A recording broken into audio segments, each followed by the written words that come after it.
Hello, hello, hello, everyone. Sunday night. How is everybody doing? Sunday? Not Friday? Work, man. Work is just throwing me for a tizzy. How is everybody doing? Good to see everyone. I saw Stellar Matrix here early. Christopher David.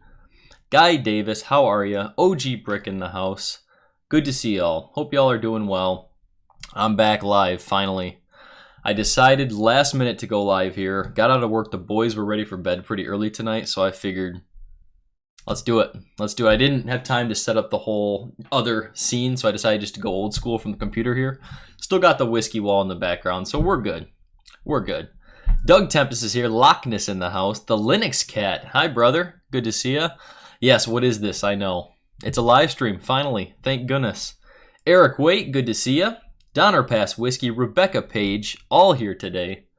Thank you all so much for coming. Tech 187, how are you? All right, let's get a pour of whiskey to begin with, and we'll start talking about stuff. So let's go. We're going to Texas in a week now? My gosh. So we're going to Texas, doing the Bastards Ball, the whole Saturday extravaganza. I can't wait for it. So I grabbed some Texas whiskey samples from the wonderful Whiskey Crusaders, Matt. He hooked me up with some Texas whiskey samples. So I grabbed some. I got some other random samples, so we'll reach for some. Let's see what we got first. This is Oak and Eden, and this is Cabernet Oak Bourbon Finish. French Oak Spice, I think it says. I can't read Matt's handwriting. He has the absolute worst handwriting. But we're going to go into this one first. Whew, that looks like a wine in a glass right there. See that? Look how dark that is. Ah, so good. Spencer Mav, how are you doing? Dustin Martin, good to see you. We are live, Doug. Yes, we are, finally. Thank you all for coming hanging out Sunday. Like I said, weird schedule, thrown off. I figured let's just sit back, talk a little bit about some bourbon, some whiskey, and we'll see where the night takes us, you know? How was everyone's Sunday? Did everyone have a good weekend? I know we're all back to work tomorrow. You know, I had to work through the weekend, so it's just another day. Guy Davis is drinking some Knob Creek. Excellent. Excellent. I know Guy was working hard all day, rewarding himself with some whiskey tonight. That's good to hear. Dram Man, Kentucky. The 918 over the 919, but just opened it the other day. Fair. And I know you're a big Elijah Craig Barrel Proof guy too, so I'm curious to hear. I still haven't even seen the B batch pop up here by me. Like, what the heck? Come on. So the B batch, and then when I can ever find the C919, maybe in 2 years, if it ever comes around. Jason, the Mash and Drum, how you doing, buddy? Getting ready for Texas. I think Jason's getting there earlier than me. He may be even going Wednesday, so Jason's going to have a long time in Texas. He's going to have a serious headache for a couple days, I think. But I'm getting in Friday, and we've got some really cool stuff planned even Friday. Keep an eye out, because I know Bill at the Whiskey Dick is for sure going to be live streaming a lot of the time we're in Texas. So make sure you're following his channel and all our channels. We're going to be putting stuff on Instagram. You know, just everywhere. You'll be seeing a lot of stuff from everyone, I'm sure. So, Loch Ness has some Weller 107. Excellent choice. Spencer Matt says he's drinking a Texas barrel-aged gin. Waterloo Antique from Treaty Oak. You know what? That sounds nice. I grabbed a couple Treaty Oaks, actually, back here that I was going to get into later, so. But a Texas barrel-aged gin. Now, that sounds really good. I'm going to have to get some of that. Doug says 3 local places had Elijah Craig Barrel Proof. The B519, 55 to 60. I would buy it all day at $60, pretty much no matter what the batch is of Elijah Craig Barrel Proof. I just love that stuff, you know.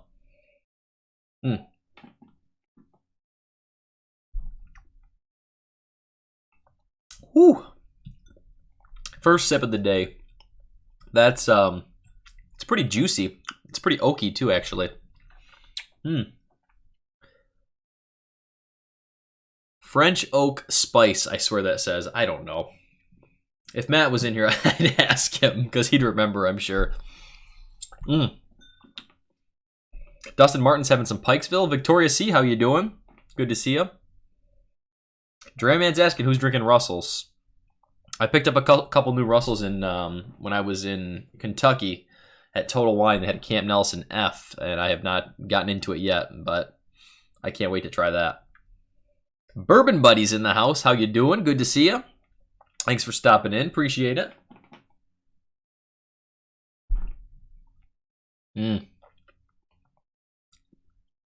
ever have one of those days where, kind of like Guy was just talking about, you just get home and you're just ready for a glass of whiskey? That was today. That was today.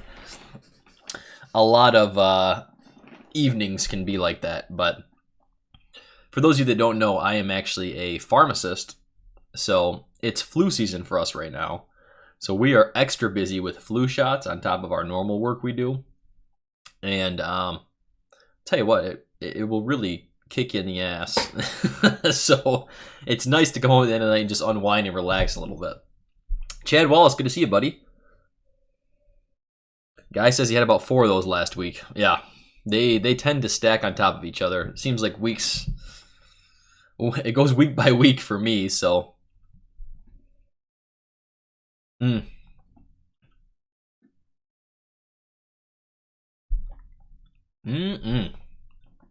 is good. That's pretty good. Tastes a little youthful, but not bad. 45%. Linux Cat said he's got his flu shot last week. Flu shot had you beat for a few days. Really? That's so. The flu shot. There's a common misconception. I shouldn't get into this on whiskey too, but whatever. That's fine. The flu shot. There's a common misconception that it'll actually get you sick or give you the flu, depending on which one you get, of course. But like for us, the company I work for, we don't carry any live flu shots, so it should never actually give you the flu. It is possible, like you said, Linux Cat, to feel like a little bit groggy for a day or so, but never something that should really knock you out or give you actually the flu at all. Anytime your immune system's responding to something, it might make you feel a little groggy, but you know. Jason. I don't do flu shots. The government tracks you. Yeah. You're probably right. If you're carrying a cell phone, though, they got you anyway, so don't worry about it. I don't know. Part of the job, you know? Part of the job. That makes sense, Linux Cat. I'm surprised they even told you to get it if that's the case then. But, all right. Let's do pour number 2. Michael Campbell, good to see you, buddy. And Dark Meat Chicken here, too. Someone did say shots. You are correct. Let's go into some Treaty Oak. Now, this is Treaty Oak's red-handed bourbon. This is not their own product. This is a source product. Treaty Oak, what I appreciate about Treaty Oak is they are one of the most transparent companies I've seen, honestly.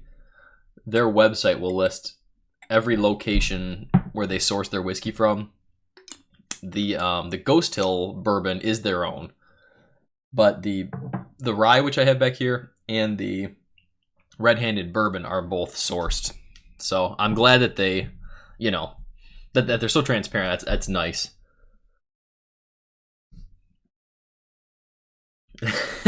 Eric says, "Oh, so you're a licensed pharmacist? I was an unlicensed pharmacist in high school." Yeah. That must have been some years ago, huh, Eric? I can't wait to meet Eric in Texas. My first time getting to meet Eric, and it's going to be a great time. If he's anything like he is online, which I know he's going to be because his live streams are exactly the same as the way he chats in chat, it's going to be a great time. I have a feeling with the stuff we're going to be doing in Texas, you guys will all feel like you're there with us. I mean, we have a lot of plans already for just everyone taking footage of their own, you know, all together with plans. And like I said, we're going to be live streaming a lot of it, even just the parts where we're hanging out, chatting. So I think you guys will have a good time along with us, honestly. Jason, you're playing with fire, buddy. Haven't gotten it in 3 years. No flu. I hope you don't get the flu. Honestly, I had the flu. I was online. I was calling it the man flu, but I got the flu. Well, 4 or 5 months ago, probably it was, and man, I forgot how much it really takes it out of you. It is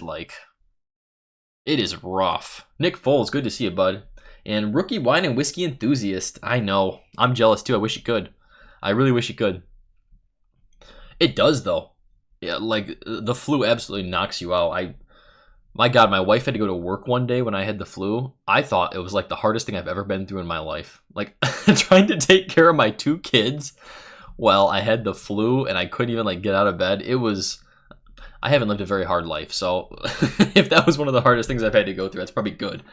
But I'm just saying, like, it really does. It really does. So being in the health field, I get my shot every year, and they would pretty much make us anyway if I worked for a hospital or anything. So, but I don't get the flu often. That was the first time I've had bad flu since I can remember. So Rebecca Page says, "Woohoo, child free here." Hey, nice. Enjoy it. Children are the best thing ever. Honestly, I love them. Would never trade them for the world, but every once in a while, if you get a night off from the kids, it's very nice. Going out to a movie or dinner, going out for drinks, it's great. This is kind of my escape from all that, getting to hang out with all you. Johnny Drum drinking some Rare Breed. Excellent choice, buddy. Excellent choice.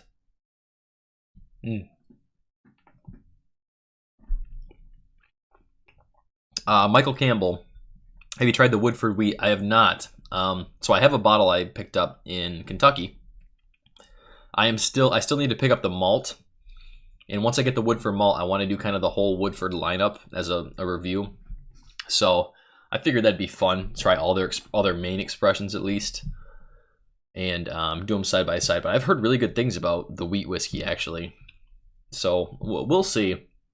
I like wheat, like wheater bourbons, in general. I'm not sure about a full wheat whiskey. We'll see, but it'll be good.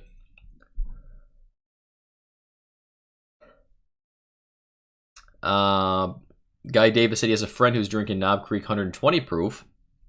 All his football bets failed this weekend. Oh no. Oh yeah. That's rough. That's rough. Yeah, my Spartans didn't win, but the Wolverines won this week. So I don't root for one or the other usually, and unless they're playing each other, I might root for one over the other. I won't say which, but I always root for them both. It's keep it in Michigan. As long as one of the Michigan teams is winning, I'm happy about that. So DH Silva, I didn't know I was going live either, buddy. I was just saying I got home. The boys decided to go to bed pretty early tonight, so I had some time. I quick set up and just came down. We're just going to chat, talk a little bit, see where the night takes us, Nick Voles, yes, I was going to talk about that. So there were a couple Four Roses events actually in Michigan. I think so Al Young came to town. For any of you who follow my Instagram, you probably saw me posting some pictures and stuff, but so he came to a place near me that's only maybe 5 miles from here. And then he went to one of the big places he's gone quite often, I think every year, called Tippins. That's down in the Ann Arbor area. And Tippins puts on a whole event. They had over like 100 people, probably pushing 200 people, honestly, this year. I didn't get to go to that. I had to work. But I got to go to the Four Roses event that was here in Grand Rapids. Really cool. I mean, they had a nice turnout too, probably 60 to 75 people, which was great. Got to get actually I got a bottle right here, signed by Al himself. Cheers, Al Young, 10/2/2019. This is just the normal Four Roses single barrel. So the store near me didn't have any like Four Roses picks. Four Roses picks are very hard to come by except for this other store, Tippins, that I was talking about. He gets a lot of picks down there actually. And he's really known for his picks, the stickers on his picks and everything. When I did my Four Roses lineup where I tasted all 10 recipes, Tippins had 2 of the picks that were actually in that lineup, I guess, and there were a couple stickers I showed in that video, so you can check that out. But they're a really, really cool shop. I've been down there once or twice in the past, just not for this event, unfortunately. So they had I don't know, they've had, so many Four Roses barrel picks in the past, and he had 10 different bottles out. They were all pretty much tailgating in the parking lot waiting for Al to show up. There's a huge ice sculpture with the Four Roses in it. Really cool. Tippins Market, you can check it out on Facebook. There's pictures and stuff. It was really cool. But this was really nice, the one in Grand Rapids. We got a nice Four Roses tote bag, got some swag. There's a coaster, some drink stirs. Got a Four Roses hat. You know, Four Roses trucker hat. Oh yeah, the book. So this book was included too. This is Al Young's book himself that he wrote. And this, I don't know if you can see this anyway, but Al signed the book as well. So very cool. Kind of, I mean, really cool. Now I've got a couple signatures on bottles and books and things like this. So I'm starting to really like that, like collectible memorabilia type stuff. I mean, this is Four Roses single barrel it's on, so it's not a pick where I want to break the pick open and drink it right away anyway. So I'll probably keep this just as a collector's bottle. Pretty cool. DH Silv said he got a beer signed by Stones. Okay, Stones founder. Put it in the fridge. No, really? Oh, no way. That sucks. He put it in the fridge, the marker came off. Man, that's the worst. I know these are all in permanent Sharpie, but you never know. Gotta be careful, I guess. Where'd my drink go? Rebecca Page says in her area she has pics of OBSV, OESV, and K. Wow. So you have a whole bunch of different pics then. So weird. Like, so Rebecca, where are you from? Because it must just be certain areas get flooded. I know Four Roses has limited their single barrel program a lot already just because of scarcity issues. You know, everybody wants a Four Roses barrel because of the uniqueness to them and everything. So it makes sense, but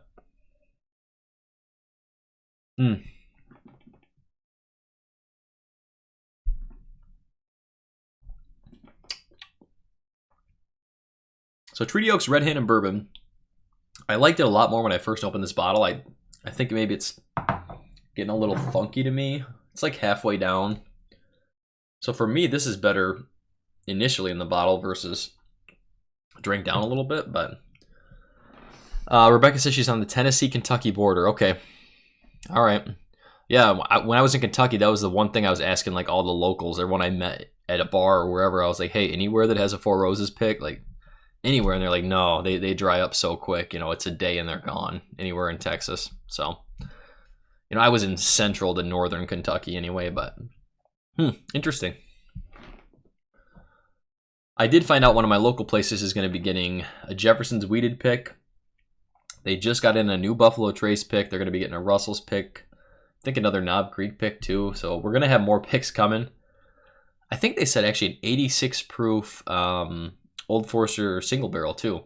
So I don't see the 86 proofs often, just the 90s. So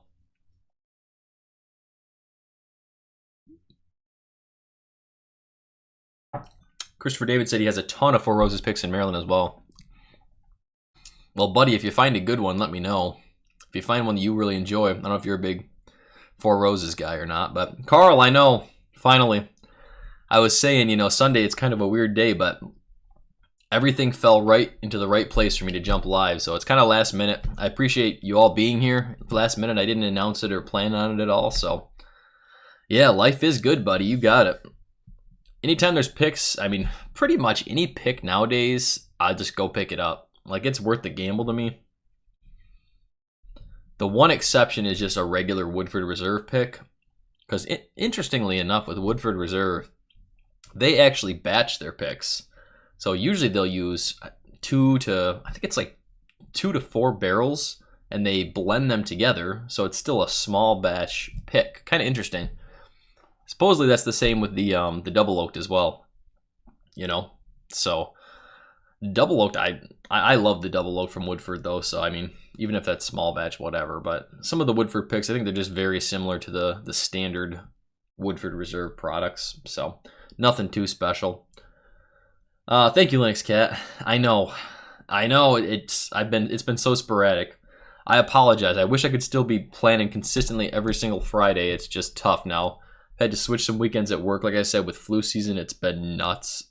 So the other Monday, I worked the morning shift this Monday, and I myself did like 45 shots before my other pharmacist even came in. 45 shots on top of everything else. Whatever. Whatever. I don't need to talk about this and ruin the mood, but it's just it's a beast, you know. You're right, Carl. You're right. I know. I know, DH Silv, you're right. Tell him to immune up. Drink a little whiskey. Numb that soul. But anyways, yeah. So the Four Roses event really got me. I mean, it really got me in the Four Roses mood. You know, getting to meet Al, talk to him a little bit. Just the history with Four Roses. Now I've been researching it a little bit more. It's really cool. Really cool stuff. And then after doing the 10 roses, it's like the world is so wide with Four Roses picks. So much whiskey to try out there. So little time, you know. Ooh, there you go, Bourbon Buddies. Just change into my robe. The mood is still strong. Carl, you're right. Yep. Hey, if he wants a job, send him up to Michigan. I got him covered, okay? For real. We could use all the help we could get. I'm a professional. I get to do shots all day at work. You got it. 45, that would be a rough morning. That would be a rough morning. We all know that.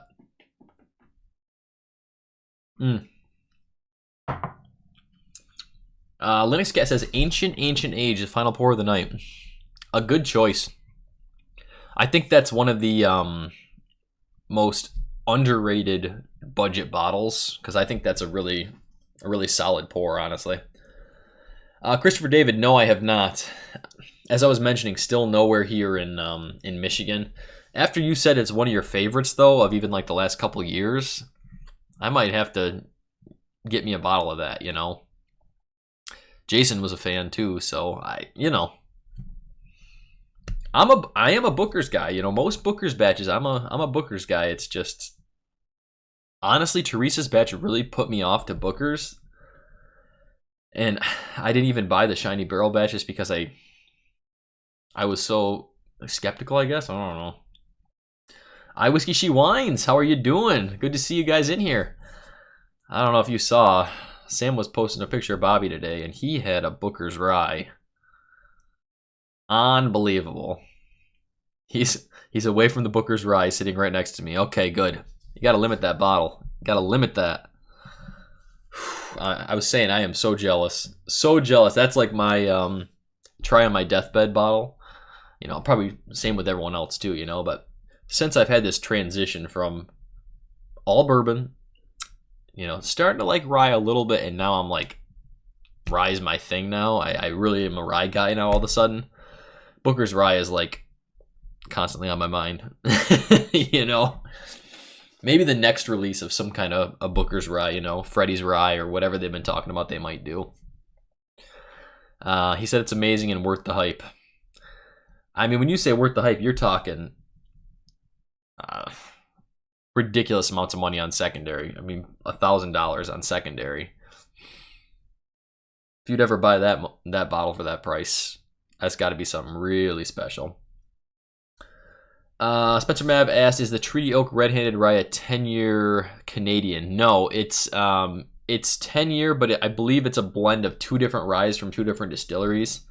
I haven't done the review in so long, so don't quote me on it. It's right on their website, the breakdown of what it is, though, so you can check it out and see. Oh, Dreamman, Kentucky, I've got me some Michter's Toasted Rye. I haven't opened my bottle because I can't replace it. That's actually what I was considering bringing to Texas if I end up checking a bag, which I'm still debating on. I really want to now because there's so much stuff I want people to try. That stuff is incredible. But I still want to compare it to Booker's Rye, you know. I want another bottle of Kentucky Vintage Rye 23. Your secondary is $3K. Oh, no way, man. How do you do it? There's no way. I could never spend that much money on a bottle of whiskey. As much as I would want to, I couldn't. I just couldn't. Best whiskey he's ever had. Wow. Wow. That's fun to think about. That's fun to think about. Man. Oh, Christopher Davis drinking the Michter's Toasted Rye now. So I thought at least the newest batch at the time when it came out of the Michter's Toasted Barrel Bourbon, I thought the Toasted Barrel Rye was substantially better than the Toasted Barrel Bourbon. I don't know what everyone else thinks. If they've had both, I'd be curious to hear what you think. But yeah, I thought the Toasted Rye blew it away. I think the rye with the Toasted Barrel just works a lot better, honestly. Mm.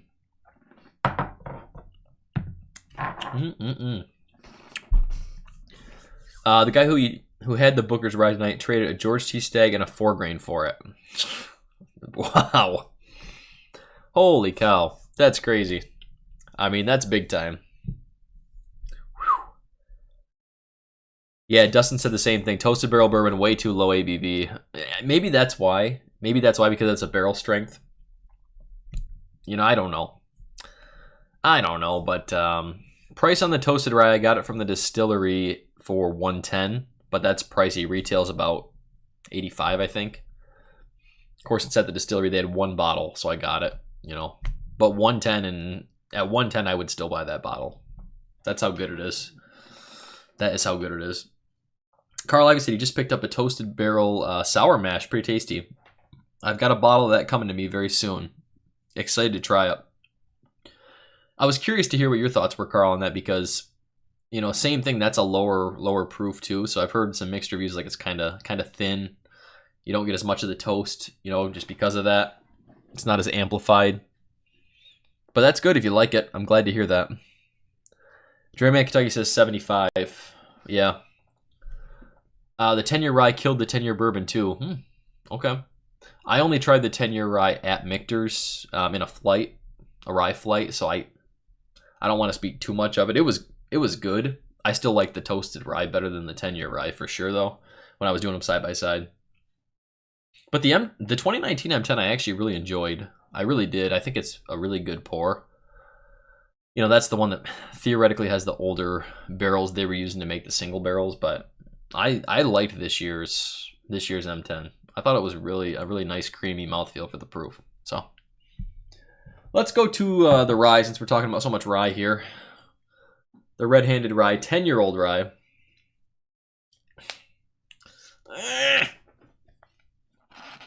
Okay, don't make me use my teeth on this. These tops are so small. There we go. My old man grip. Got no hand strength. All right. Now this is a 10-year rye, but this is Scotch color. I mean, look at that. That's white wine. Very light. Whew. It definitely smells like rye, though. I don't know if it says the... No.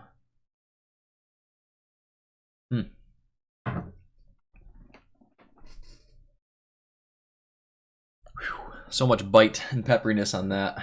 50%, so this is bumped up in proof a little bit. But it stings even more than that.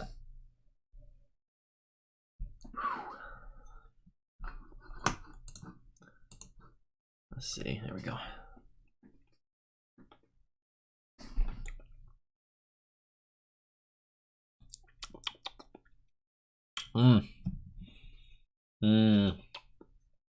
That's good. It's almost got like a butteriness on the mouth. I'm telling you, I think I'm just starting to acclimate to rye more. I just like rye more now. I'll never stop loving bourbon, of course, but rye is just pulls you in. You know, it just pulls you in. It really does.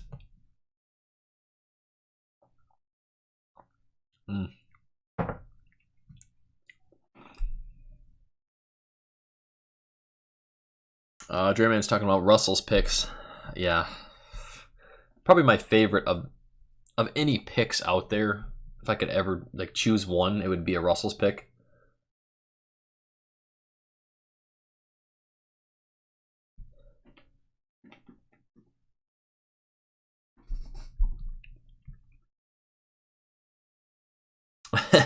Rebecca Bage, you better find out.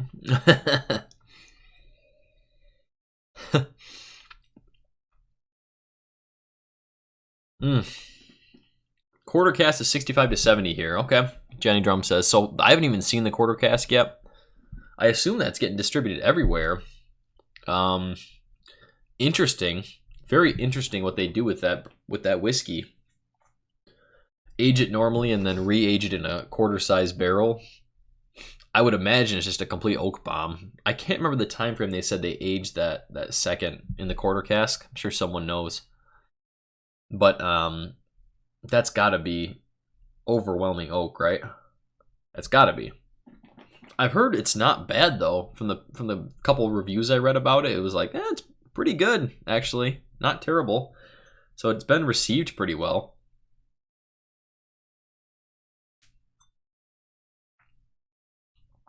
Johnny Drum, you never know. It's the way things are going. The rye collection is growing. That is for sure. Christopher David said 4 years, so it's been, after the initial aging, it's aged again for 4 more years in a quarter casks. That's got to be all oak. I can't imagine it wouldn't. 4 more years? I don't know. I'm not a huge oak guy. That's got to be a lot of oak.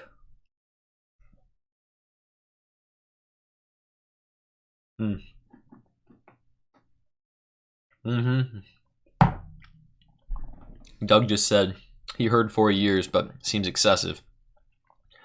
That's what I'm saying. I'm guessing it was probably one of those experimental things that Jim Beam was doing, and they got to a point and they were like, okay, we better pull this. Like, this is got to come out now. You know, this has got to come out. We cannot leave this in this quarter barrel anymore. 4 years. Okay, not 4 more years. 4 years in total in smaller barrels. Okay, so Christopher David, was this whole thing aged in quarter barrels? The whole thing? Because my understanding when I first read about it was it's just some of it was normal barrels, and then some of it was the quarter barrels after that. Doug says just a portion of the extra 4 years. Okay, so not the whole time. Okay, gotcha. That makes more sense. So maybe it's not as much oak then. That would be good. That would be better for me personally, if that's the case, because I don't think I could do it if it was confirmed 4 years. Okay.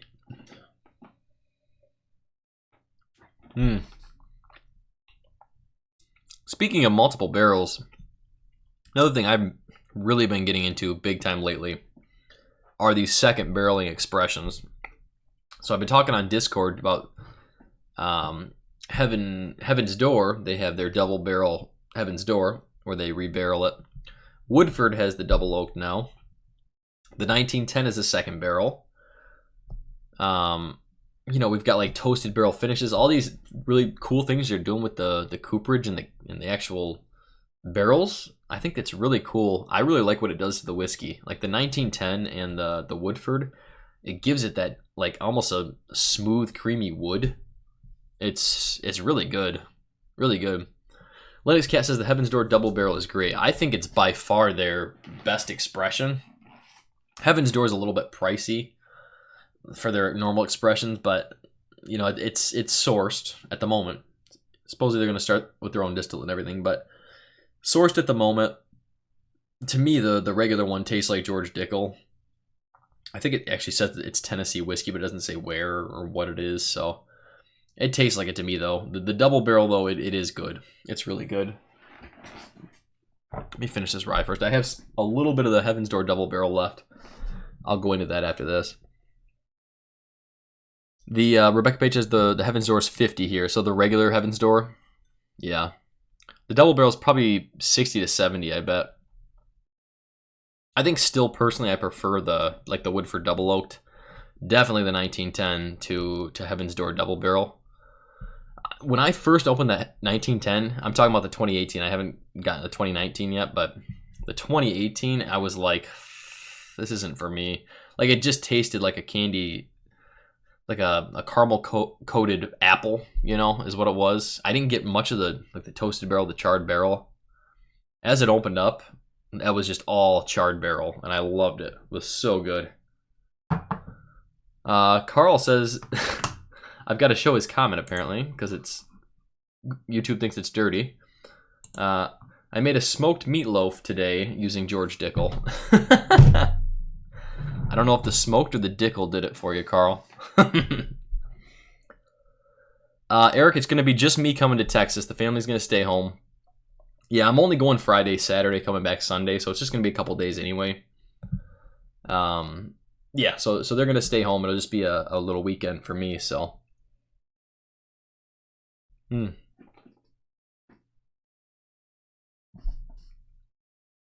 Nick Foles, that's how you feel about Old Scout at 99 proof coming back. I hadn't even heard that, honestly. But interesting. Interesting. I don't have much experience with Old Scout. I've tried one. I mean, I've tried, I think, one of the single barrels. I think that's it, though, honestly. 99 proof, though. Interesting proof, you know. Eric will be wearing pants, I'm sure. I hope so. At least in public, for sure. Maybe not at La Quinta. We'll see. Yeah, I mean, the MGP Old Scouts were the best they did. From everyone I talked to, and I've tried a couple of the older ones, the older expressions just at people's houses during tasting, so it was several drinks deep, so I don't remember much about them, but yeah, those were the MGP picks versus George Dickel picks, and the MGP picks were much better. They said, at least, so. Dustin. All right, let's grab that Heaven's Door. Go back to that. I haven't had it in a while. See how it is.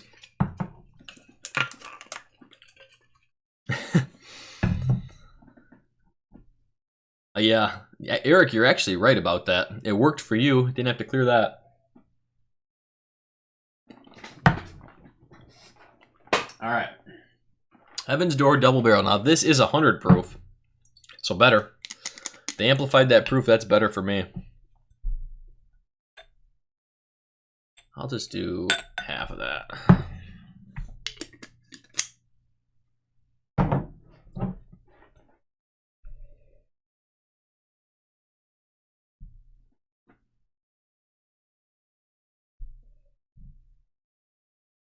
Carl Ivy said he had higher hopes for Woodford wheat, but he likes the 1792 sweet wheat. Okay. I was saying I still have not opened my my Woodford wheat yet, Carl. I'm waiting to get the malt as well, which I have not heard good things about the malt.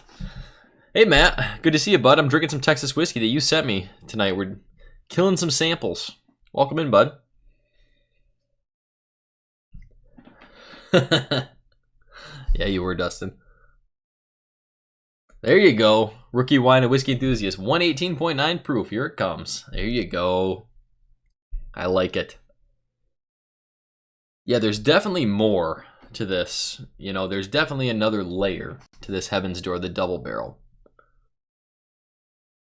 It's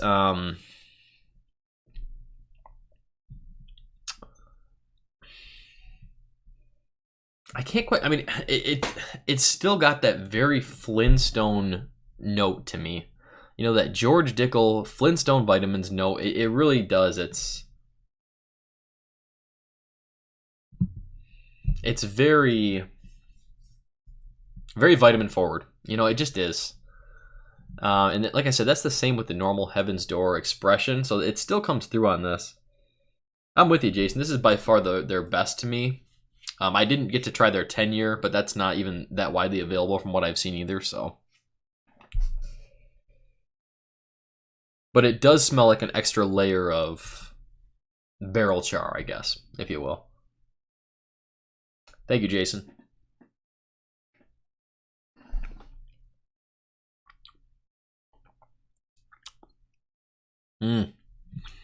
It tastes a lot better than it smells, I think. The proof at 100 proof really helps too. It really does. 100 proof. It tastes better than I remember, actually. The nose, like I said, is a little off-putting for me, but... Rebecca asks, are you giving people shots at a Dickel bottle and bond at work? You know, honestly, I wouldn't be mad about that because getting rid of that bottle, it's dwindling very slow. A little underwhelmed with that bottle. $33, you know, sure. And for the age and the proof and whatnot, but too much earthy mineral vitamin E-ness. That's a thing, you know. Matt, at least you're home now, you know. I was saying for me too, today was one of those days where you work all day, you get home and you're just ready for a pour of whiskey. It's one of those nights tonight. I figured we just hang out and chat. Thank you all for coming in and hanging out, having a drink with me.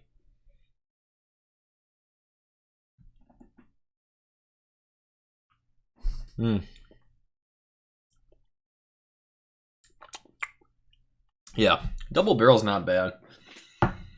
I still think the Woodford Double Oak gives you more.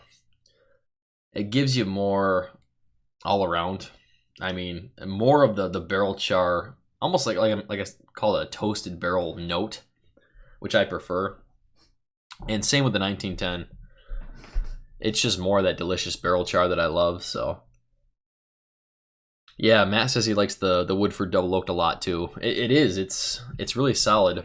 For those of you who didn't hear, when I was in Florida, I got a bottle of Woodford Double Oak for $30. It was $29.99 at Walmart.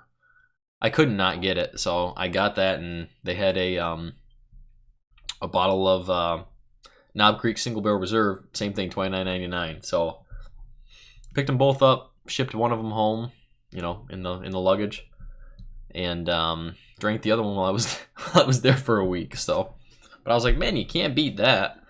That had to be marked wrong or something, but it was right on the tag, right on the price. So, Johnny Drum, I'm with you. I'm just not a huge fan of that Dickel profile. You have to like it. You know, I think it's kind of a love-or-hate thing for people, from what I've found. It's very unique and distinctive, I think. And who knows, I could be completely wrong on what this is because they don't disclose, but that's what it tastes like to me, at least. So, yeah, exactly, Carl. I killed the double oaked in like less than a week when I was in Florida, so it was really, really easy. Really easy. I haven't tried the Weller Full Proof yet, no. I wish I could. Who knows, maybe someone will bring it down to Texas, you know, we'll get to try it. That'd be great. We'll see. I saw the Bourbon Junkies did just review it. They had a buddy, Michael Klein actually, who was able to get a bottle, kind enough to share with them. And they said it was by far the best Weller, short of William LaRue Weller, that's on the market, you know. It seems crazy to me. It's only up 7 points in proof. Like, should it make that much of a difference unless they're aging it differently? Something? I don't know. I wouldn't think it should, you know.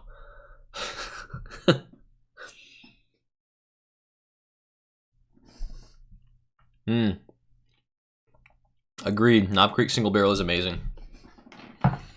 Even just the shelfies, you know, right off the shelf, it's great. The 9 years, the proof, it's one of the best values. I like it even at $48. You know, I'll take a pick all day over it, of course, but, you know, for sure. I don't think I've ever had so many messages being held for review in my life. It's all this Dickel talk. All the Dickel talk, you know? Rebecca Page says she heard someone said the Weller Full Proof wasn't that good. Wouldn't know. I wouldn't know, you know? I mean, you got to be careful. Like, Weller is one of those product lines where people will just go nuts. They will. They will go nuts. They'll try it, and they'll be like, this is the best thing ever. I've seen it, like, Weller 12. They get a bottle of Weller 12, and it's like God's gift to earth, and it's not.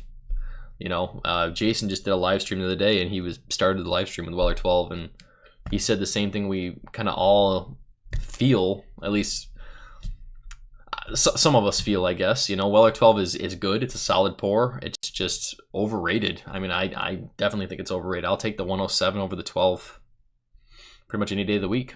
I really would. You can get it for a lot cheaper, too, if you can get any of them. Good night, Spencer Mav. Thank you for coming and hanging out, buddy. I appreciate it. Good to see you. Happy Sunday. Have a good week.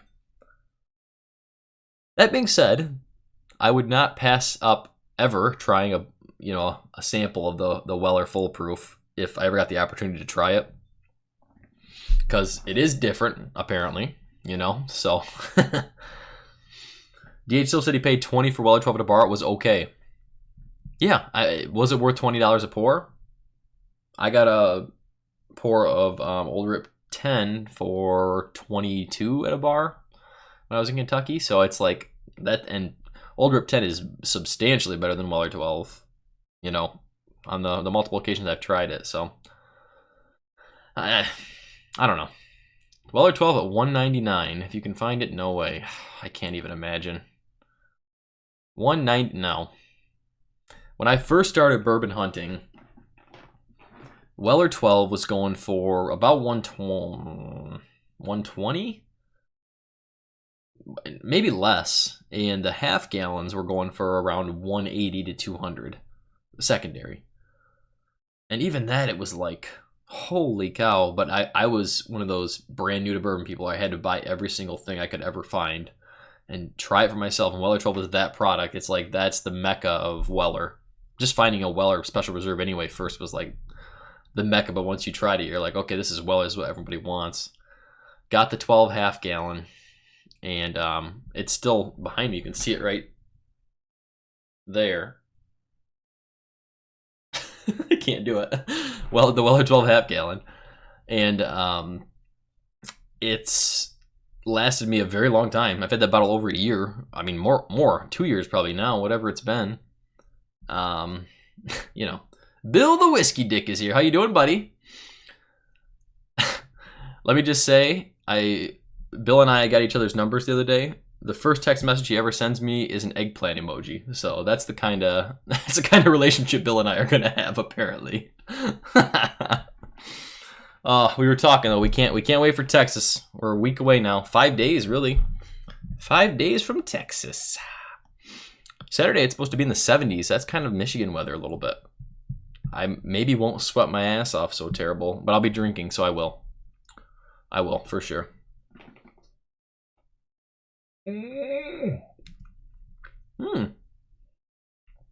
Honestly, a little bit of chocolatiness came out on that. That's another thing with the double barrelings that I get a lot too, is the chocolate note. Someone else can back me up on that if you would, please. Like a Woodford Double Oak gives me a little bit of a chocolate. And,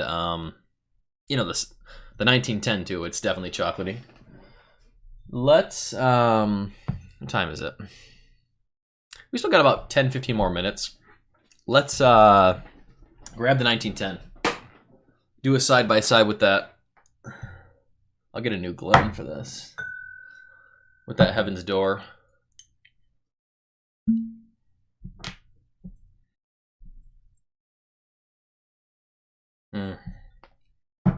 Old Forester is just one of my favorite whiskey producers.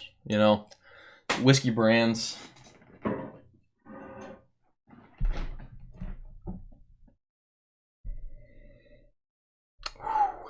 Yeah, chocolate caramel coated apple with some nuts sprinkled on top. That's what this is. From the fair.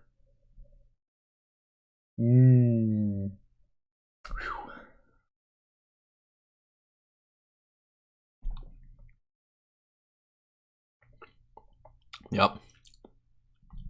Same thing on the palate, but you get that barrel char. That barrel char is so good. Yes, Johnny Drum says he gets the chocolate note at the end of Old Forester 100. So Old Forester, I think, kind of has that, I guess what I call is like a Nestle's chocolate, like a dusted chocolate. Woodford too, so maybe it's something with Brown Forman. It's kind of like a dusty, like a dusty chocolate, like a Nestle's or a Hershey's powder, if you will, I guess.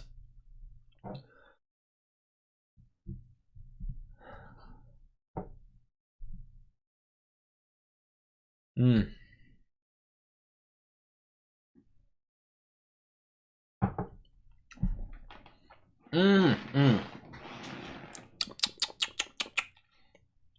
that stuff's good. Donald Rance, good to see you, buddy.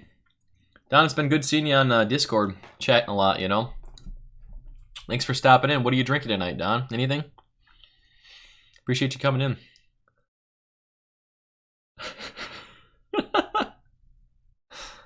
Eric, wait, you said all those words and nothing alerted you or stopped you at all.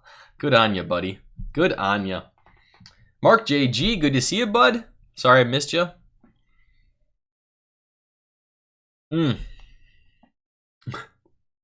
Bill, those shirts are pretty great.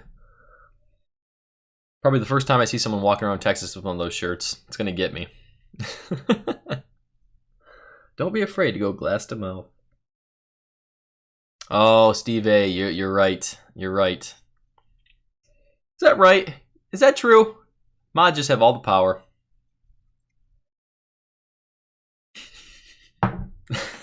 Eric. Eric would do that. He would be the one that would do that too, you know? Dustin said he wore his glass to mouth shirt today. You gotta be careful where you wear it, but it's pretty great. If you're around other whiskey folk, it's fine. I got the wrench, I got the power. You earned it, buddy. You earned it.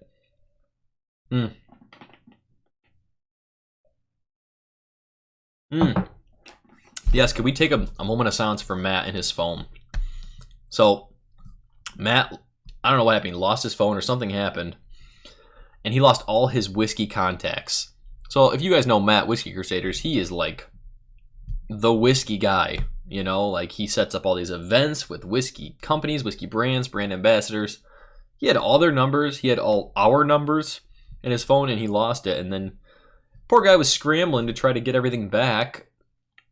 It didn't sync over to his new phone or something like that. So I'm sorry. That is a nightmare. Literally a nightmare. Oh, Jason says his new shirt's going to be debuting in Texas. Oh, okay. Are you going to be bringing some with you, Jason, or are you just going to wear it and show the world when you're on live stream doing something? That's the way to do it.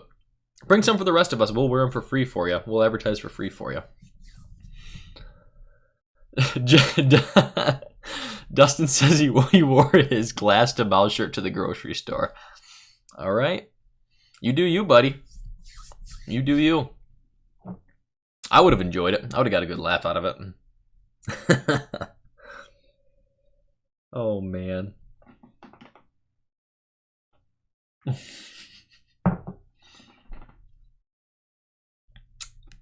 Dustin Martin says same thing. Sparky Mule, good to see you, bud. Four Roses single barrel. Excellent choice. Dustin Martin says he wore his glass to mouth shirt at the office. Surprisingly, his boss didn't say anything about it. Probably didn't get it. Poor guy didn't get it. Okay, Jason's just going to wear it. We'll sell it after. I can't wait to see it, though, Jason. That'll be good. Excuse me. Yeah, so for the record, 1910 is substantially better than Heaven's Door Double Barrel. At least for my palate. I think it's great. Good stuff. Woo.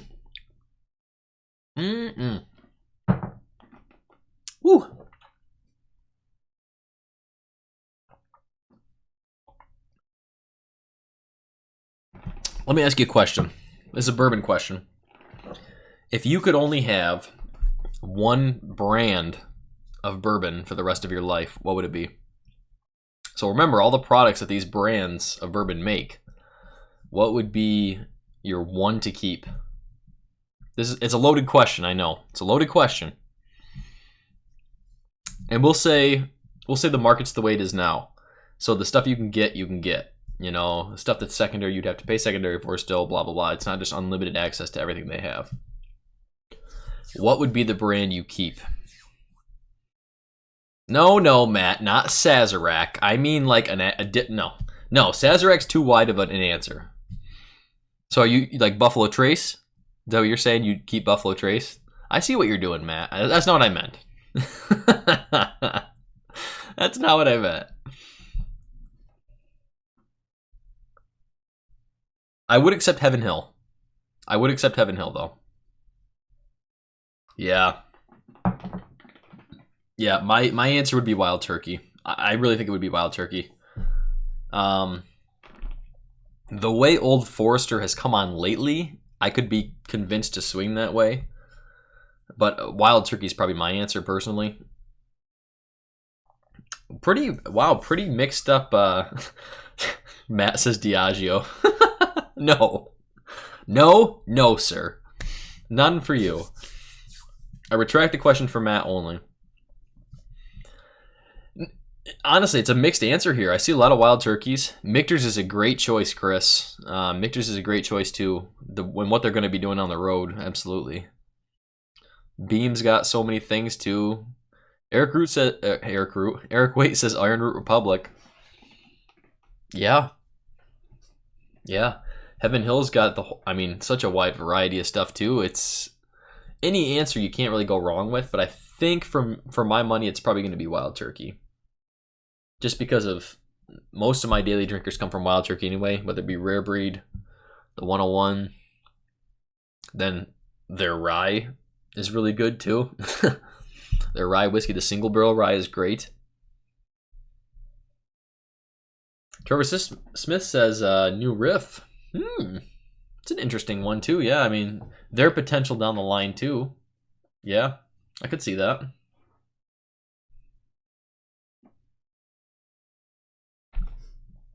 I'm not going to answer the Scotch question because Scotch is too difficult for me, but for us Scotch people in here, what would be your Scotch distillery? One Scotch distillery you have to keep. Because Matt says Scotch Brooklotic and Buffalo Trace Texas Iron Root. So interesting. Eric and Matt both said Iron Root over like a Balcones. Yeah. Eric. Robert Licorice pays me $10 every time I mention Iron Root. I like where your head's at, Eric. I like where your head's at. I agree, Bourbon Buddies. The new riffs that I have had have been actually really good. I've got a single barrel. I was thinking about bringing this down anyway, so I might grab this and get a pour. Let me grab it. That's my answer too, Christopher David Ardbeg. Ardbeg would be mine. I don't have much Scotch experience, as you all know, but Ardbeg, from the stuff I've tried, that's like where I buy. I stay in the Ardbeg area. Hang on.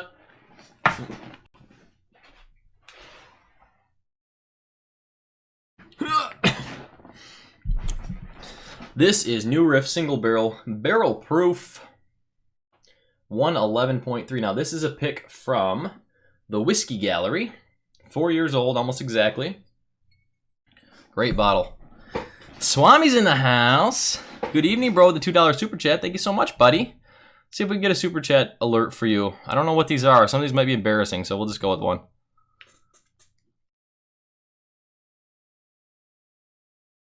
Oh God, I forgot. I forgot I made that one. It's been a while since I streamed, so you know it's I wasn't sure what I had. Anyway, yes. Springbank Downer Pass Whiskey says, yep.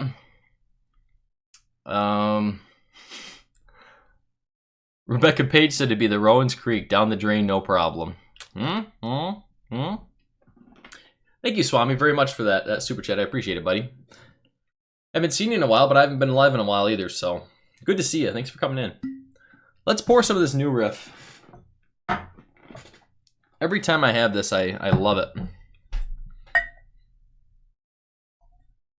Anybody name what movie that super chat was from?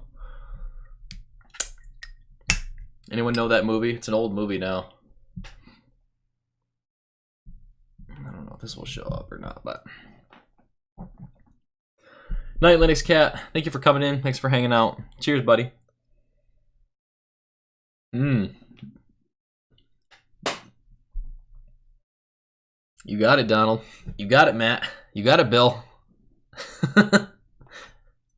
You got it, Swami. Yep. It's an old one, but man, that is a classic, is it not? That is a classic. Yeah, guy. So this is a single barrel pick, barrel proof pick. This is on another level. This is all baking spices. I mean, it smells like it's got a lot of rye kick, which I'm pretty sure New Riff uses high rye anyway. Like, I want to say 35% rye. So.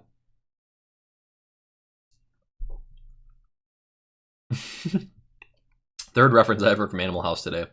Apparently it's still alive and kicking. So it's pretty amazing that this is only 4 years. I love the little tingling note this gives me on the back of my palate. Just tingles the back, if you will. It's really good. I definitely think New Riff is going to be a very successful distillery. I mean, it already is. But I think they're doing things the right way now. They already have the nation's attention. Fortunately, they were working off a popular brand from before, you know, OKI, but yeah. Animal House or Old School? Ooh, tough choice. Tough choice. I grew up on Old School, of course. Animal House was a little before my time, but they're both good. They're both really good, honestly. In their own way.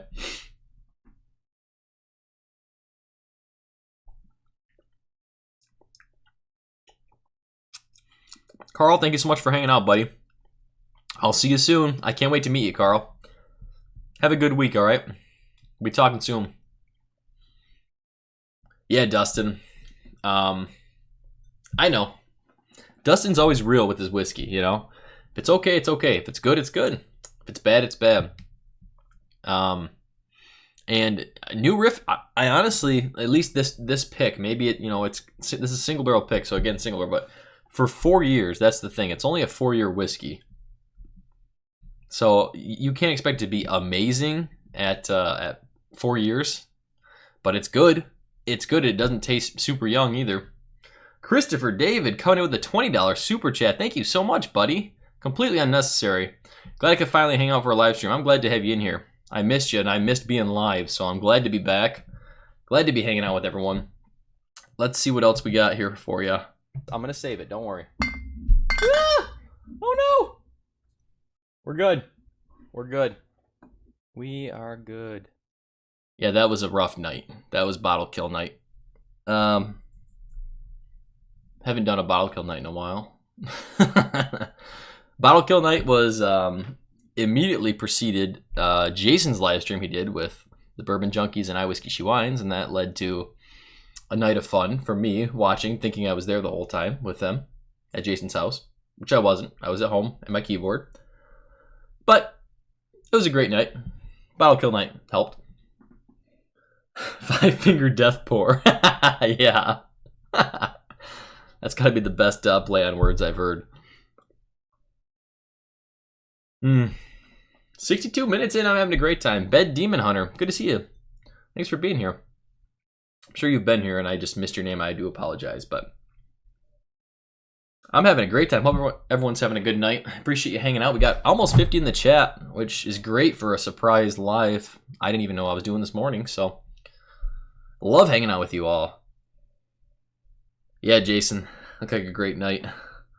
I just love the part when Sam was pouring the bottles for you all, and then all of a sudden you just hear drums in the background just banging. You guys cracking up in the background and the drums banging.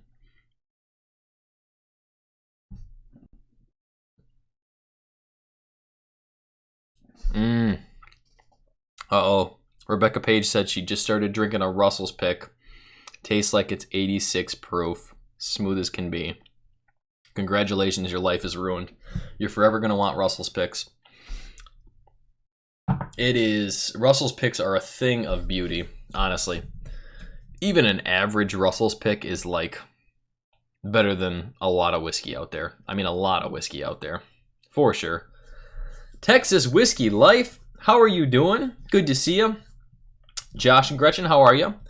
Can't wait to meet you guys in a week? I keep saying a couple weeks, but it's like 5 days. Texas! Texas! I'll bring my Spurs. Chris Beaton, good to see you, bud. No problem. Thank you for coming in. Happy Sunday? Happy Sunday. I totally forgot Chad and Sarah at It's Bourbon Night were going on at 8, so I was going to go on even earlier. Then I was like, oh crap, I better push this back a little bit. Sarah's having her birthday celebration. I don't want to get in the way, but... And then Scott and Bart weren't going live tonight. I checked with them, so I figured, let's just have a few drinks and hang out, you know? It's been a great night. Yeah, it's going to be a great time. I can't wait. Try some stuff I've never tried. Meet some awesome people. It's going to be incredible. Be taking a lot of Ubers. I know that. I'm not renting a car. I'm just going to Uber everywhere I go. Walk if I have to. Stumble if I must. Rebecca Page says the other store pick, Russell's pick of theirs is harsh. Interesting, really. So you have one Russell's pick that's like incredibly smooth, and another one that's just too harsh for you, tastes too much, like too high proof. That's interesting because that is like the epitome of Russell's picks to me. Russell's picks are so different. Polar. I've had some that are polar opposites. You know, some don't even taste like a wild turkey product. Like that's the great thing to me. The great thing about Russell's picks. Each one's completely different. Probably the biggest variation of any picks that are out there, I think. So that's really cool.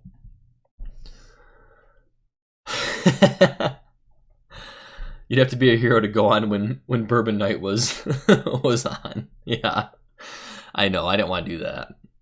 Not that I would like steal any of their viewers anyway. They'd all just stay over there, so that's fine. But you know, I'm not gonna be that guy anyway. So interesting now. So Dramman Kentucky says he thinks Russells are some of the most consistent. Okay. I've had man, at this point I've probably tried near 10 Russell's picks. And a lot of them tasted like wild turkey, like maybe the same family, but I don't know that I would say they're consistent like a Buffalo Trace pick is. I mean, most Buffalo Trace picks are within like this range of each other, you know, and then Russell's picks are out here to me, you know, some extremes. That's me, you know.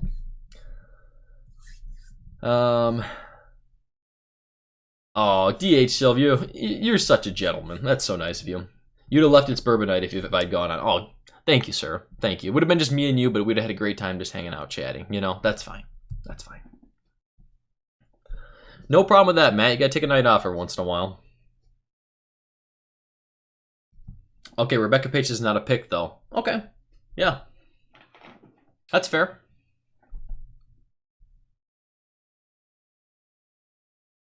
Donner Pass, I've definitely done it. I've watched 2 streams at the same time.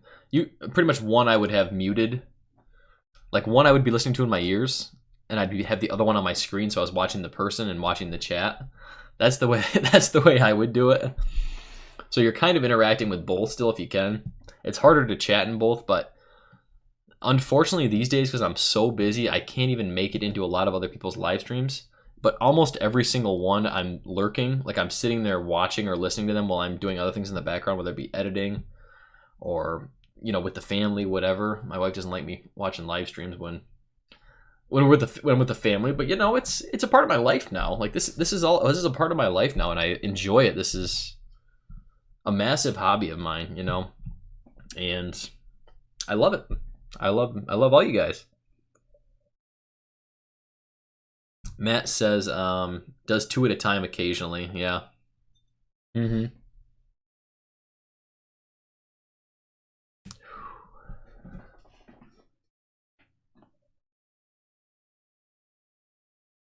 I don't know. This new Riff bottle's all brown sugar to me. Pure brown sugar. Nick Foles, yes, I do. I do listen to Bourbon Pursuit. They have a lot of great podcasts. That's like the whole trip to and from Kentucky. I was listening to podcasts. You know, I was listening to a lot of Jim Beam podcasts. I love listening to Wild Turkey podcasts. Like anything with Jimmy Russell or Eddie Russell. Those are great to me. I love those. So it's informative to me. You know, it's honestly informative to me, and I love it. George Orwell is going to be getting a Russell's pick this week, and absolutely you should, buddy. You are not going to regret it. Yeah, Matt is literally in every live stream, and I couldn't appreciate it more, honestly. Such a guy. Mark JG says his kids harass him for watching all the live streams. I know. It's all right, though. It's all right. Whiskey and family. You know, it's not one or the other. They're so intertwined. You know, you can see I have a room dedicated to this now. And I cannot wait till my son turns 21 till I can finally introduce this to him. You know, like honestly. you know, respectfully, of course, and responsibly, of course. But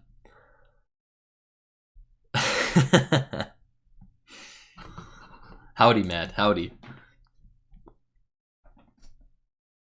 Yeah, Dustin, I can't say that on YouTube. You know that.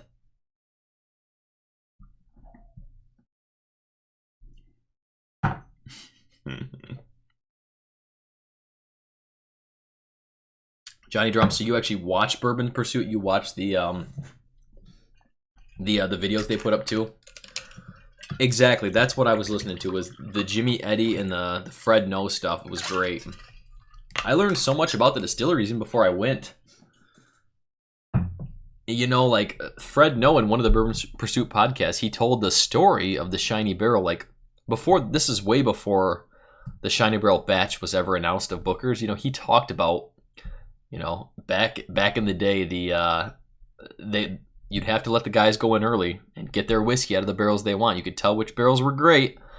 You know, you could tell which ones were going to be short-filled barrels because they would constantly sift whiskey out of the barrels, and that's how they got the Shiny Barrel name and everything. It was so cool just listening to an expert talk about that. Same with the Russell family, you know, just listening to them. Anyone who doesn't watch podcasts, Bourbon Pursuit, The Bourbon Road is great too. Newer podcast, but actually very interactive people. They're actually in a lot of live stream chats too all the time. And that's a great podcast too. I listen to them all the time as well. Dram Man Kentucky says his whiskey is insured. That's not a bad idea.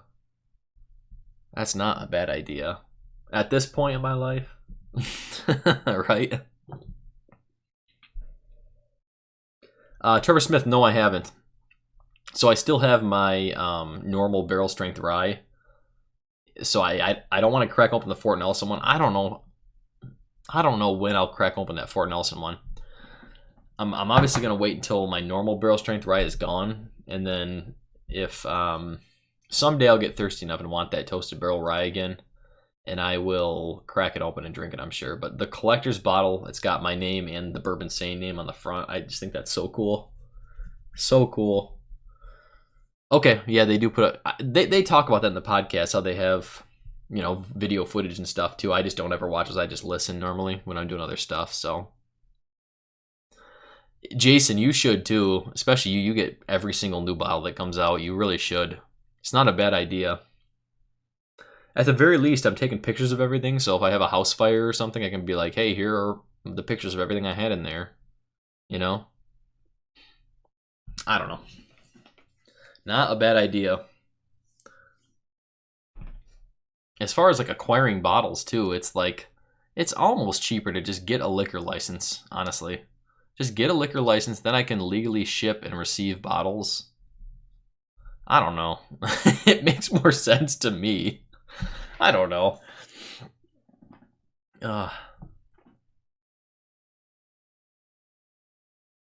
Rebecca Page says tomorrow on NPR they're talking about Prohibition and how it came along. Okay. Prohibition's very interesting. The whole era, the uprising and the uproar from the United States for having to go through it, you know, military versus not being able to drink. It's very interesting, but you can see why it ended, for sure.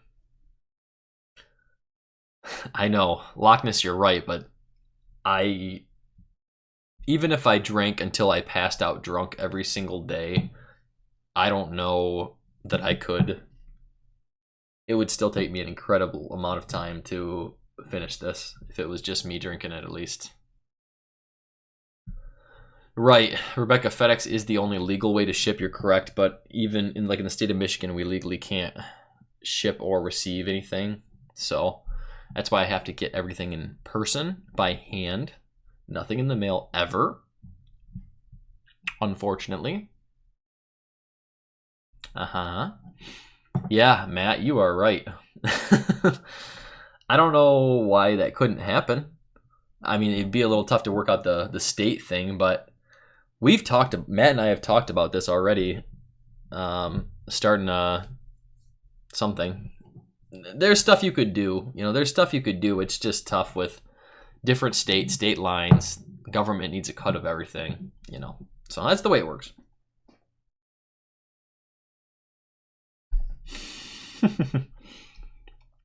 Ben Demon Hunter. Prohibition. When everyone became criminals, including Canadians. Yeah. Stop that real quick. It's just like anything. You make something illegal, people aren't going to stop doing it. It just makes them want to do it more. And we had to learn that the hard way for 13 years, so. But whatever. What are you going to do? It's the way the world works, I guess.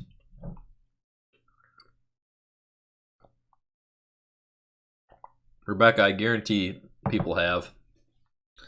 I mean, box within a box. So much, you know. Eric says he's going to be doing a live stream in 45 minutes. Wow. Can I make it 45 more minutes to lead right up to Eric's? I'll do my very best. I'm not buzzed or anything like that. It's just, I got to work tomorrow. We'll be all right. We'll see.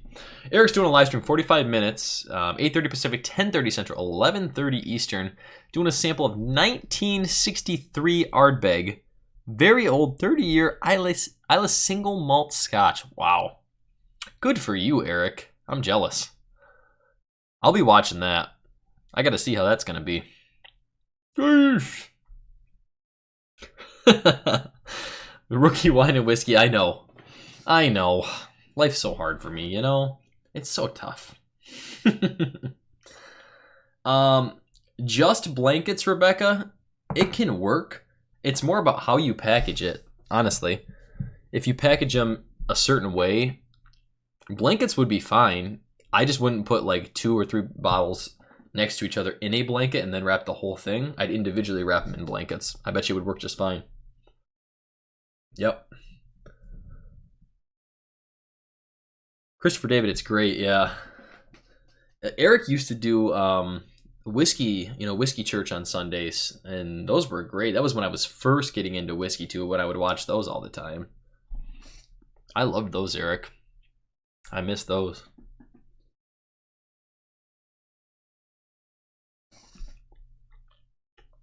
Ethan Avery says, sorry, I moved up. Ethan Avery said, recently turned 21, new to the channel.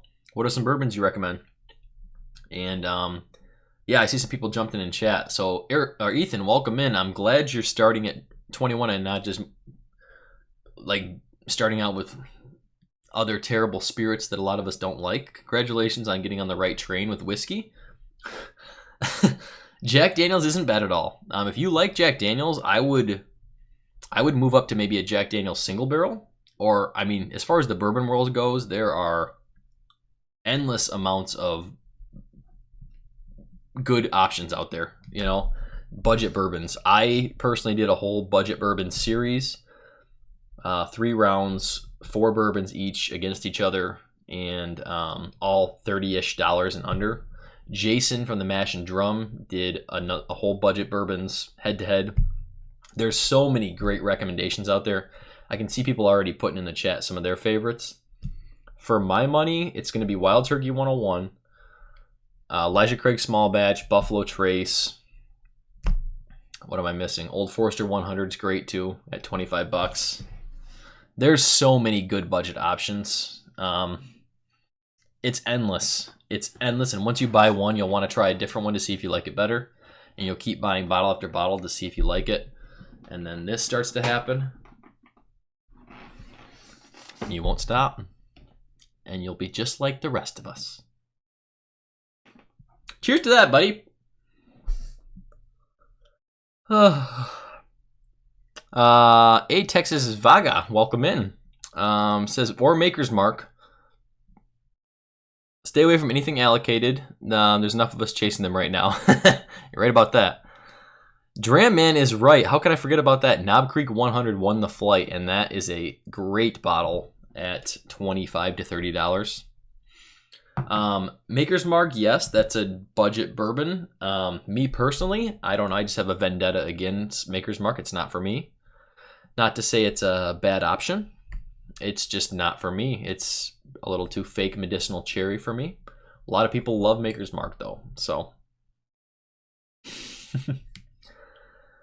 eventually, once you get more acquired to whiskey and drinking whiskey and, you know, neat, even on ice, you'll want to move to higher proof stuff like the rest of us. Then you'll transfer into rye whiskey, and it will never end for you. So welcome in to the best club in America. Probably in the world.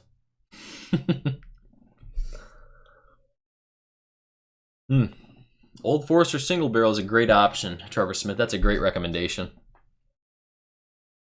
If you since you're already on the Brown-Forman train with the Jack Daniels, Old Forester's pretty much, like I said, any Old Forester is going to be good. Can't go wrong. Hope you're taking copious notes on this.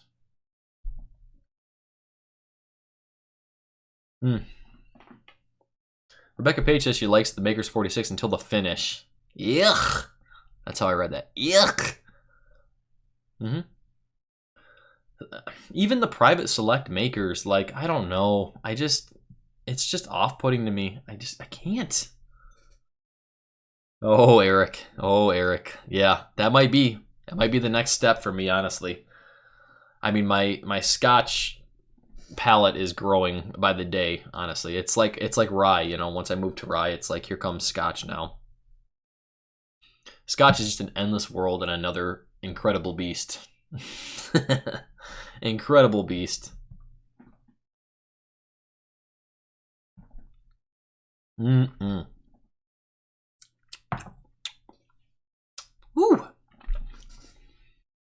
Dustin Martin's got some recommendations. 2110 High was my bottle of choice. $12 for a jug. $12 for a jug. Man. Yeah, we got some Scotch lovers in the chat. There's nothing wrong with Scotch. Don't get me wrong. I mean, I'm a bourbon forward channel, of course, but Scotch is definitely a wider range than bourbon, you know? It really is. So much more. I mean, there's more variety in Scotch. There is. Just facts. It's facts. In college right now, so budget bourbon is key. Oh, yeah. Well, everyone's budget is different. If we're talking bottom shelf, Benchmark 8's a great option at like $12. And then you can move up to Buffalo Trace, which is $25. You know? Once you get to the $60 price range, then we're talking. We are talking. Talking some good stuff. Eric, I don't know about that. I already got the receding hairline going, so I'll be bald anytime. But the gray beard might be a couple years. We'll see. Just shaved today. That's why it's so short like a baby again. Ooh, that's a good recommendation too, Johnny Drum. $16 near me, Evan Williams White Label. Absolutely. Evan Williams White's great.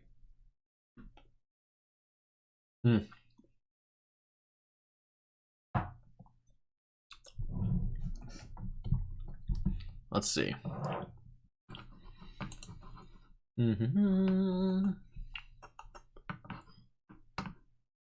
Still got 45 in here hanging out. Man, thank you all so much. Again, I wasn't anticipating anyone in here just because of last minute. Means a lot to me. I'm looking forward to Eric's hardbag tasting now. It's 1963? Goodness. Dustin. Yeah. And when you retire, you'll be able to afford Macallan Scotch. Yep. Once I retire, kids' college are paid for, then we'll talk about Macallan. Then we'll start reviewing some Macallan. I'm old and gray. Jeffrey Neal, good to see you, bud. Just got home, wanted to stop in and say hi. Hey, appreciate it. If you got time, grab a pour. If not, thanks for stopping in.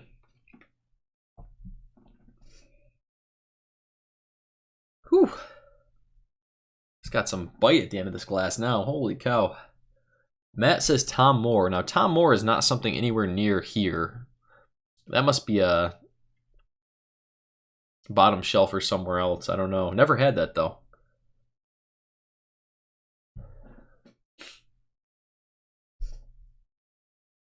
Ooh, Christopher David pour some Compass Box No Name. Oh, No Name 2. Oh, yeah.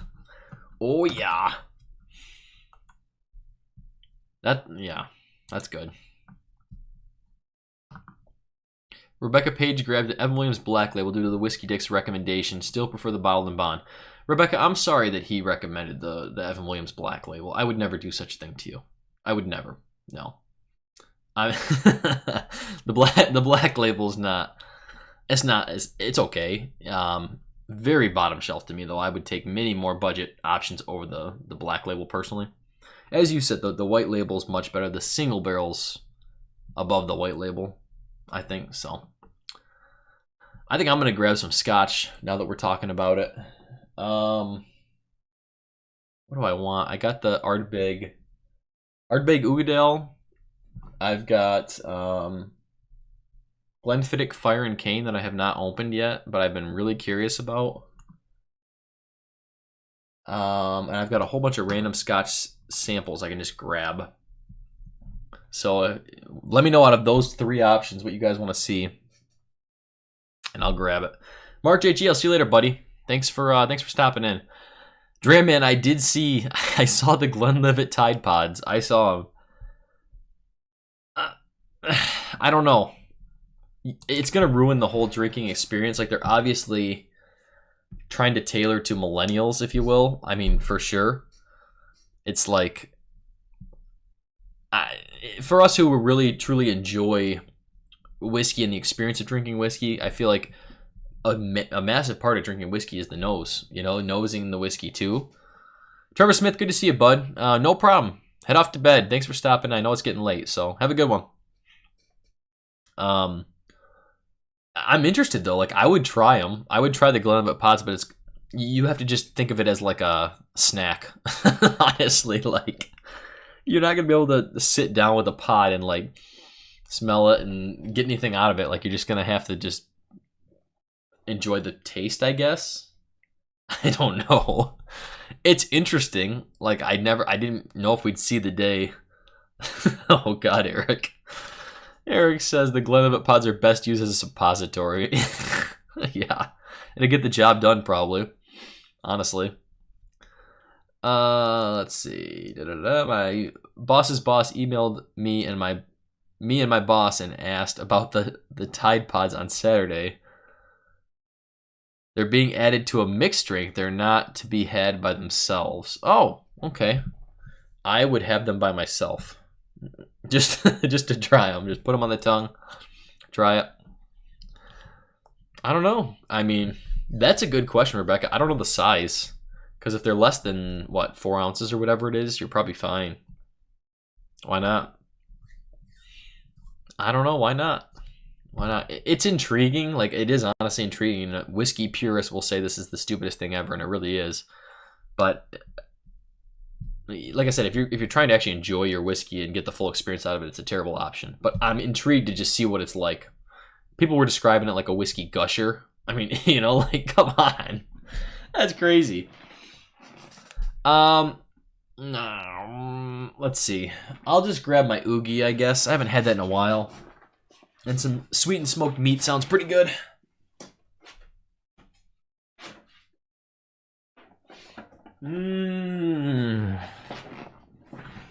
Oogie, oogie, oogie. Whoa, buddy. Glass not down. Powdered whiskey. Mix it in with some water. Call it whiskey. Yep. Boy, I've been putting a dent in this a little bit. About half gone.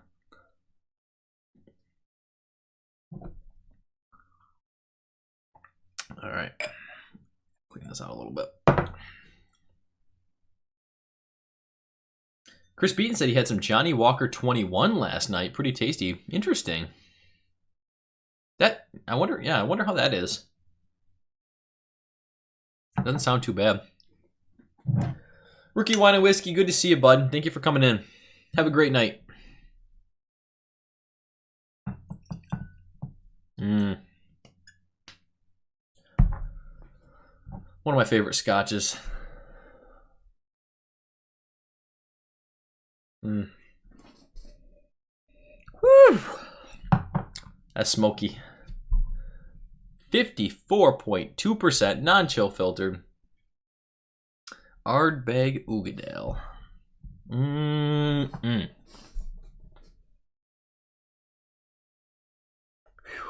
Do it, Dram Man. There's nothing like peated scotch to finish off the night, you know? The night of drinking whiskey, it's great. Just leaves that incredible taste in your mouth. Nice smoky peatiness. I don't know why. This just reminds me of like a... I mean, it just reminds me of a pig roast, you know? Victoria C said she had Wild Turkey Gold for the first time. Very nice. Never tried that one. Never had the opportunity.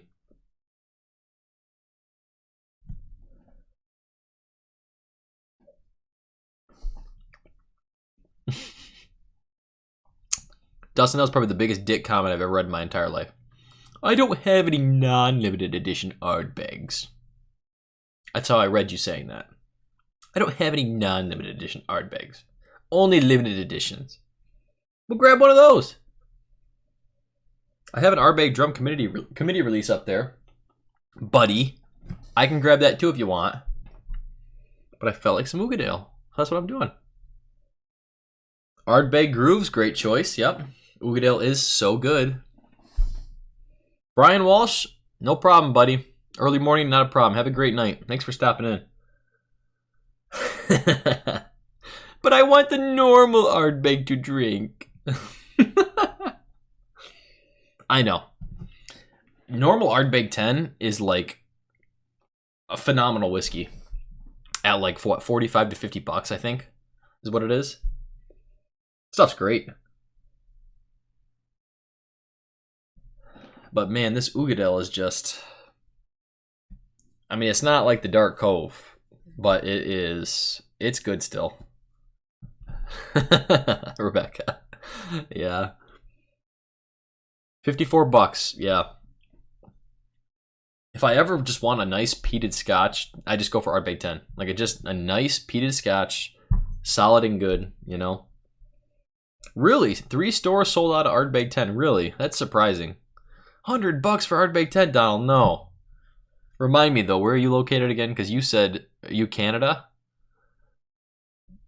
Because you said, like, Elijah Creek Barrel Proof is a ridiculous price. You were saying a lot of that stuff. I'm with you, Dustin. Log 16 is great, too, but that's pretty pricey where I am. Lafroig 10 is good, too. It's actually a little bit pricier than Ardbeg where I am. So, but yeah, Ardbeg 10 is great. If you love that peat, you know, Ardbeg 10 is great.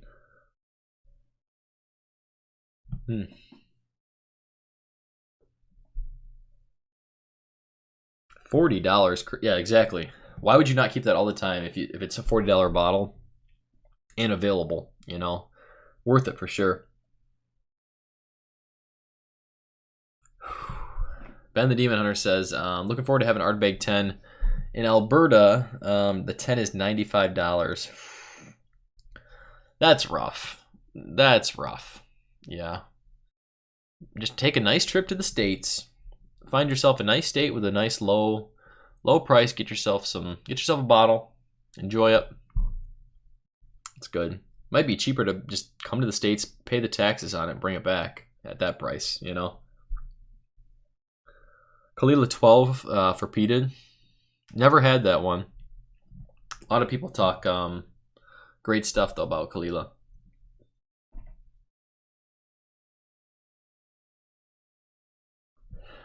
Dream Kentucky says Kroger keeps Ugadale.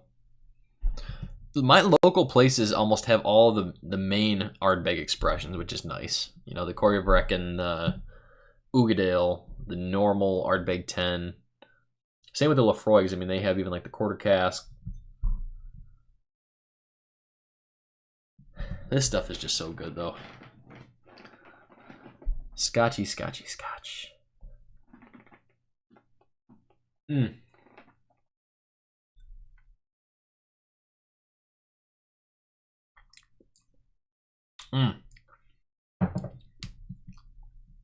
So have any of you tried the Glenfiddich Fire and Cane?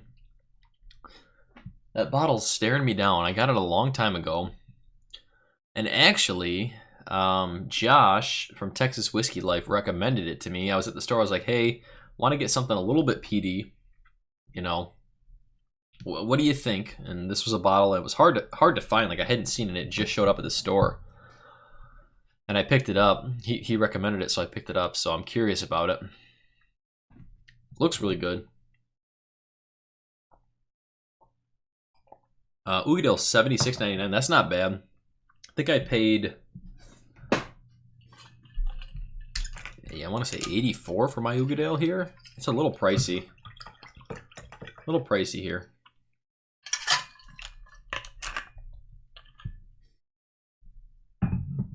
Ardbeg 1061. Yeah. It's really good. Ardbeg 10 is really good. Ethan, have a good night, buddy. Cheers. Absolutely. I can't wait for the next live stream either. I hope it's soon. You'll see us in Texas very soon. I know Bill the Whiskey Dick's gonna be live streaming like a lot of that.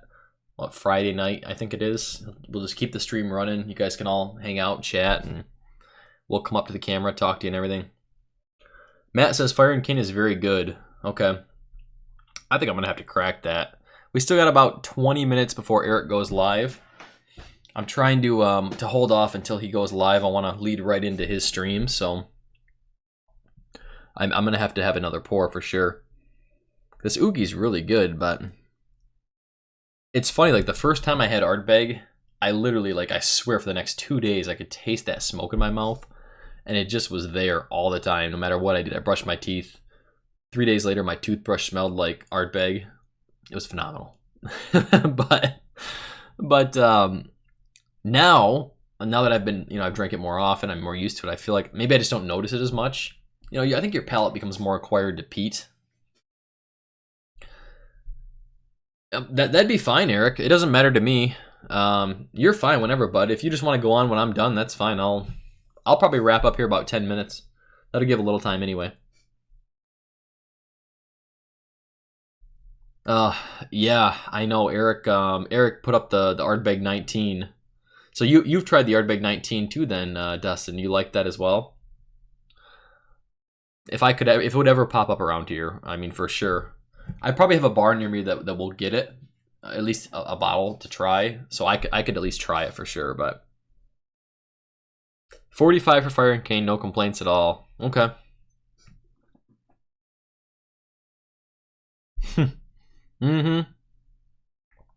Ben Demon Hunter said, love the 4 to 5 minute finish on Ugadale. Absolutely phenomenal. You're right. You are right. And it's that long because of that peat. It is. It's that peat is just gives you that nice long finish. Sounds good, Eric. Sounds good. I'm gonna have one more pour and then we'll jump over to your stream. Dustin says he's in love with the 19. Price is rough, but it's awesome. Yeah, it's expensive. I mean, that's an expensive bottle.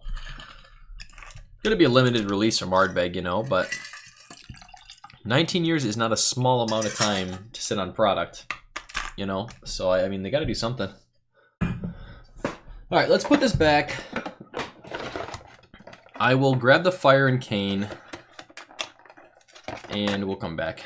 Yeah, I know, Chris. I know, $300 a bottle.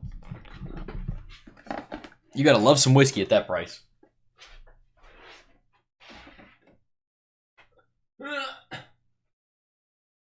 All right.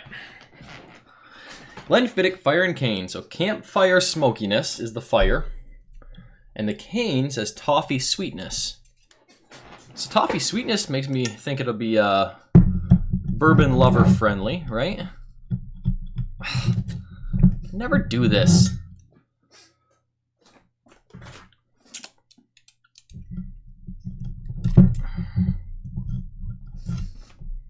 $300 a bottle.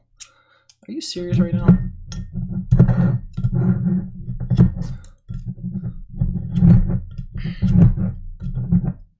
Should probably get this off the table so it's not so loud for all of you.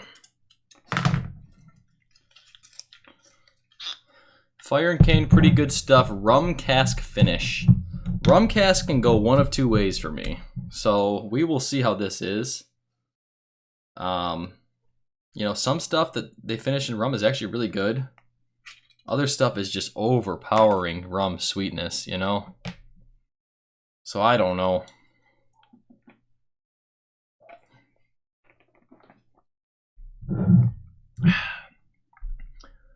All right. Pretty light. Nice and light.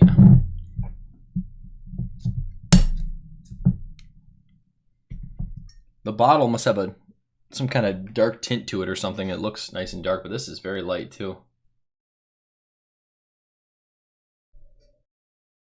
Ooh.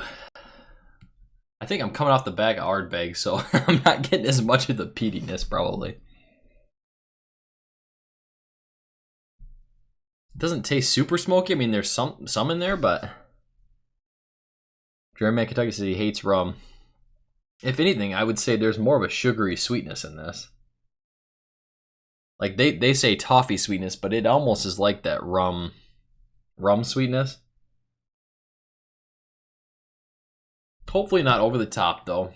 It's very tropical. Like this smells very tropical fruit to me, which are typical rum notes.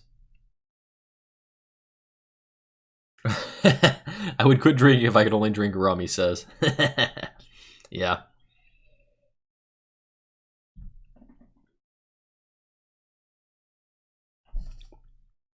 I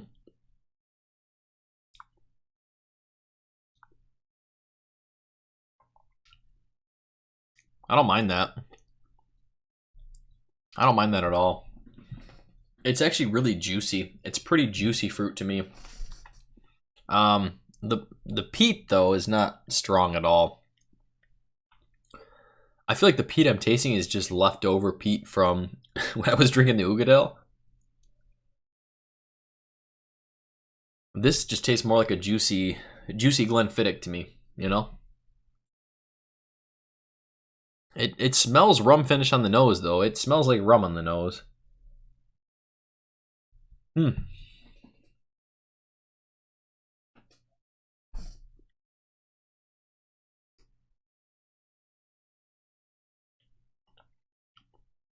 don't mind that. This has got to be low proof. Yeah, 43%. That's another thing too. It's like it's just so smooth compared to that Ugadale was 54%. So smooth. Pretty good though. I mean, this is really easy to drink. Really easy to drink. That's crazy, Dustin. Seriously debating getting another bottle of 19 at $300. That's how much you like that. So is that, would you say that's your favorite Ardbeg then? Seriously debating getting another one at 300. That's, wow. It's got to be good.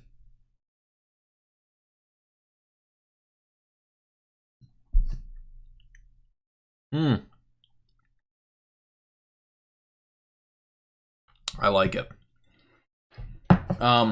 I feel like personally, in my peated Scotch experience, I'd prefer to get kicked in the face with peat. I really would.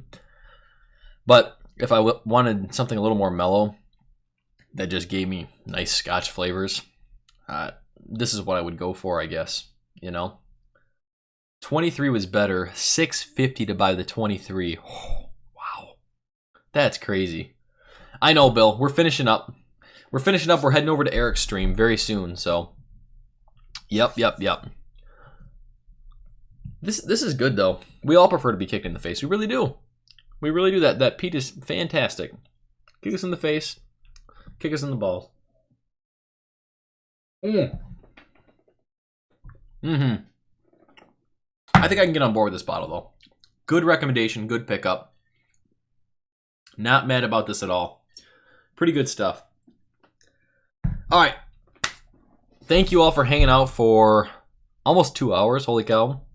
Let's head over to Eric's stream right now. Let's go check out that 1963 Ardbeg.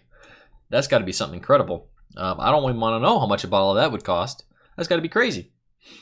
But everyone head over there. You all know Eric Waite's channel. If someone doesn't, go ahead and someone can put a link in the chat here. But thank you all for hanging out tonight on this Sunday night. Great time. Appreciate you all coming in, even though this was a surprise last second thing. Again, we will be in Texas this Friday. Some of us will be there Thursday. I will not be there till Friday.